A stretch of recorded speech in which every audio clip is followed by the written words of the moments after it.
I think it's time to share some lesser-known facts about King James. A few things that I think may shock some of you. You know, the kinds of things you probably did not hear in Sunday school. But these things I'm sure you would like to know. His full name was James Charles Stuart. He was born in 1566 and died in 1625. He was king over actually 3 different countries all at the same time. He first became king of Scotland in 1567. Then he became king of England and Ireland in 1603. All 3 countries he reigned over until his death in 1625. Winston Churchill, in his History of the English-Speaking People, stated this about King James. James was much addicted to his favorites, and his attention to handsome young men resulted in a noticeable loss of respect for the monarchy. In this quote, Winston Churchill rightly stated that King James was homosexual, and he was extremely open about it. He had 3 predominant male lovers throughout his life, at least those with whom he was public. The first prominent of those handsome men was Esme Stuart, the Duke of Lennox. Esme was the first cousin of James's father. Esme was 37 years old, married, and had 5 children when he began to visit Scotland. That is when he met his first cousin once removed, King James of Scotland. At that time, James was only 13 years old. The 2 of them hit it off right away. King James became greatly enamored with Esme. Esme's French way of dressing significantly affected King James's own choice of clothing. The 2 men fell in love, became physically intimate, and frequently showed their affection for each other in public. So finally, a group of Scottish nobles intervened in the relationship by luring King James to Ruthven Castle for 11 months, thus forcing King James to exile Esme until Esme finally returned to France in 1582. The 2 men secretly continued to correspond, and the following year, 1583, Esme died. Having arranged for it ahead of time, Esme's embalmed heart was sent to King James. 6 years later, James married a woman whom he had never met, named Anne of Denmark. He married her by proxy. Then he made her take the voyage from Denmark to Scotland all by herself. However, she got marooned in Norway, so James decided to man up,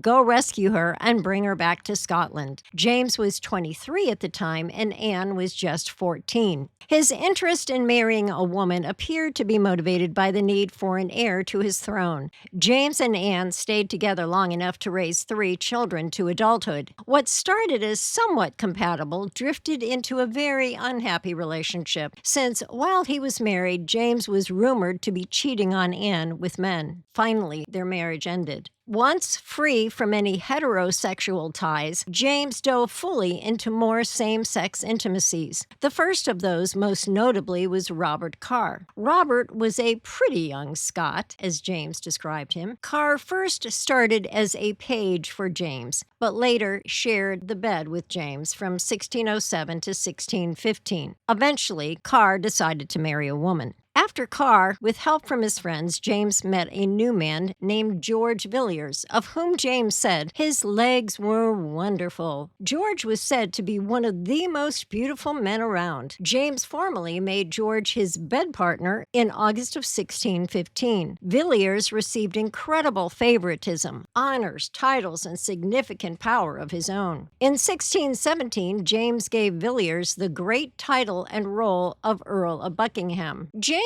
had a group of advisors called his Privy Council. Privy Councils functioned as personal advisors to English rulers, especially monarchs. The Privy Council for James had expressed growing concern over his growing relationship with Villiers and the heightened bestowment of favors King James gave to Villiers. However, to the Privy Council's advice, James responded in 1617 with the following statement: "You may be sure that I love the Earl of Buckingham more than anyone else, and more than you who are here assembled. I wish to speak on my own behalf, and not to have it thought to be a defect, for Jesus Christ did the same, and therefore I cannot be blamed. Christ had his John, and I have my George." So, yes, incredibly, King James had the blasphemous gall to compare his sexual relationship with George Villiers to the holy relationship Jesus had with his disciple John. Thus, King James accused Jesus of being a homosexual too. This reflects the supposed holiness and God-fearing heart that so many people ascribe unknowingly to King James. King James, of course, was fully involved in his homosexual relationships during the years in which he was making his new Bible. The rewriters had been given many stipulations on how they should rewrite the text. James required that they promote worldly hierarchy and chain of command, even when no hint of those concepts exist in Tyndale's translation or the original Greek text. So, in the same way, King James writers, deeply loyal to the king and his goals, made other erroneous changes on purpose to the text based on the sexuality of their boss, the king. One great example we see in 1 Corinthians 6, 9, and 10. William Tyndale translated the Greek word for sodomizers as boogerers, an English word well known to mean sodomizers. Tyndale's translation correctly read, "Know ye not that the unrighteous shall not inherit the kingdom of God? Be not deceived, neither fornicators, nor idolaters, nor adulterers, nor wantons, nor boogerers, nor thieves, nor covetous, nor drunkards, nor railers, nor extortioners shall inherit the kingdom of God." Since James himself was a boogerer or sodomizer, his writers knew they should avoid using that term since it would blatantly incriminate their own boss, King James. They replaced the correct term with a meaningless phrase, "abusers of themselves with mankind," cutting off the king's sexual indictment right at the pass. The passage in the King's New Bible now reads, "Know ye not that the unrighteous shall not inherit the kingdom of God? Be not deceived, neither fornicators, nor idolaters, nor adulterers, nor effeminate, nor abusers of themselves with mankind, nor thieves, nor covetous, nor drunkards, nor revilers, nor extortioners shall inherit the kingdom of God."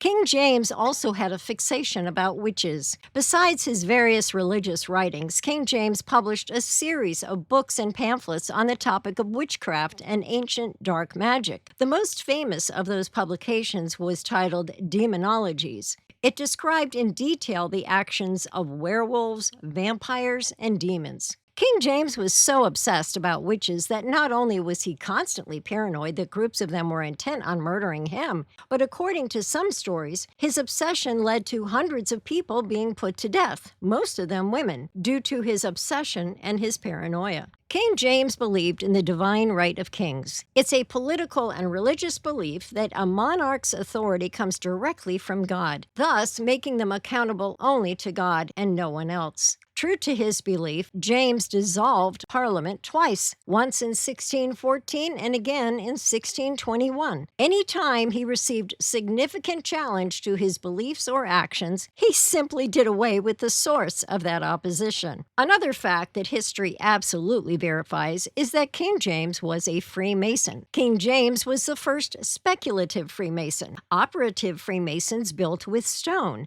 and speculative Freemasons use stone masonry as a metaphor as they build in special ways with the mind and the soul. King James was initiated at the Lodge of Scone and Perth No. 3 in Scotland by the master of the lodge, John Milne, on April 15th in 1601. James was 35. On the west wall of that lodge hall, you can see a mural depicting James VI of Scotland at that point, kneeling at their altar at his initiation. The oldest existing record of the lodge, called the Mutual Agreement from December 24th, 1658, records that James was, quote, entered Freemason and Fellowcraft of the Lodge of Scone by his own request of the master of the lodge. Not only did King James step out as a Freemason himself, but he did more to organize the secret society than anyone before him had. In 1583, he appointed William Shaw as master of the work and wardens court in general. King James commissioned Shaw to a full-time position to reorganize the Masonic craft. In his 1929 lecture titled Rosicrucian and Masonic Origins, Manly P. Hall cited James's intimacy with Freemasonry when he said, "The first edition of the King James Bible, which was edited by Francis Bacon and prepared under Masonic supervision, bears more Mason's marks than the Cathedral of Strasbourg." Well, Manly P. Hall wasn't kidding. All through the 1611 King James Bible appeared symbols of Freemasonry and Rosicrucianism, two areas of the occult already intimately entwined. I captured some of those symbols in an earlier video. Here is a portion of that video. By taking a look at the title page of the King James Bible, we do not see a Christian scene, but rather a traditional Rosicrucian scene. It depicts the progressive stages in which the Kabbalistic man can achieve immortality.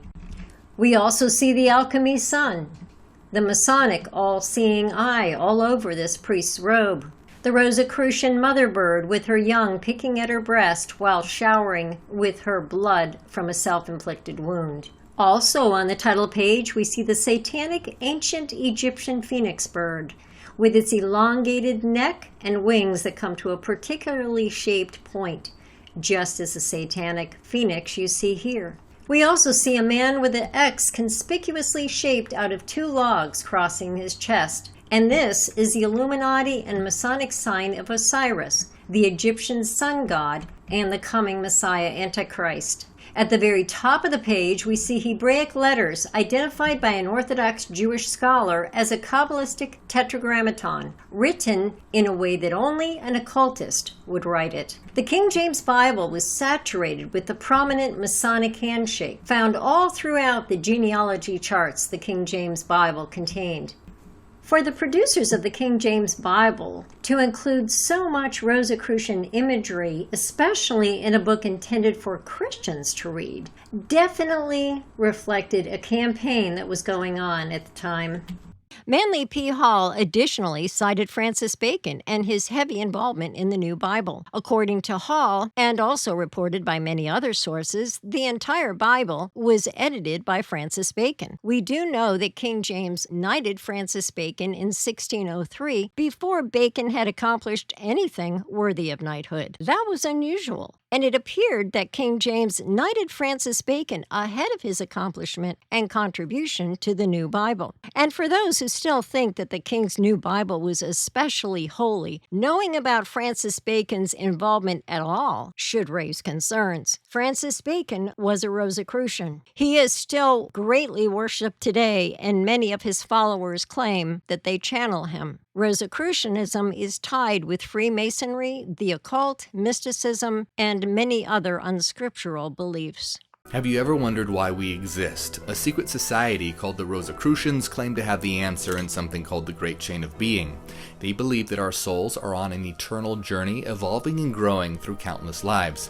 But it's not just about changing bodies, it's about progression, evolution.